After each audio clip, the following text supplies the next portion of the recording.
Lieber Weihnachtsmann, ich wünsche mir dieses Jahr nicht viel von dir.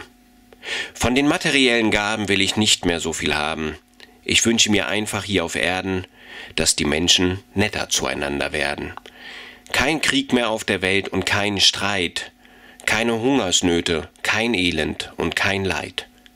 Dass Hass und Zorn aus dem Leben verschwindet, dass man Krankheiten und Gebrechen überwindet, dass man auch mal ganz ungefragt dem Nächsten einfach Danke sagt. Dass das nächste Jahr wird wieder bunt und die Sachen laufen alle rund. Familie, Liebe und trautes Heim und etwas Glück soll's auch noch sein. Ein Bett zum Schlafen, groß und breit, ein Lebenspartner auf Ewigkeit.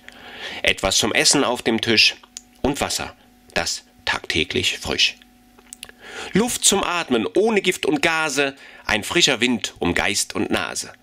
Liebe Freunde, Familie und Verwandte, tolle Arbeitskollegen und Bekannte. Ein Stärkeschub an kraftlosen Tagen, Antworten auf offene Fragen.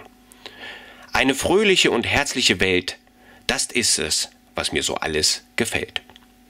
Von den materiellen Gaben will ich dieses Jahr nicht mehr so viel haben. Ich wünsche mir nicht viel von dir. Lieber Weihnachtsmann, bringst du es mir? Dass dieses alles möglich ist, weiß der Herr und Jesus Christ. Schöne Adventszeit, fröhliche Weihnachten. Gedichtet und vorgetragen von Pedro Prüser. Man muss nur stark genug daran glauben, dann wird es geschehen. Und je mehr Menschen, egal welcher Glaubensrichtung, daran glauben, desto eher wird es geschehen. Fröhliche Weihnachten.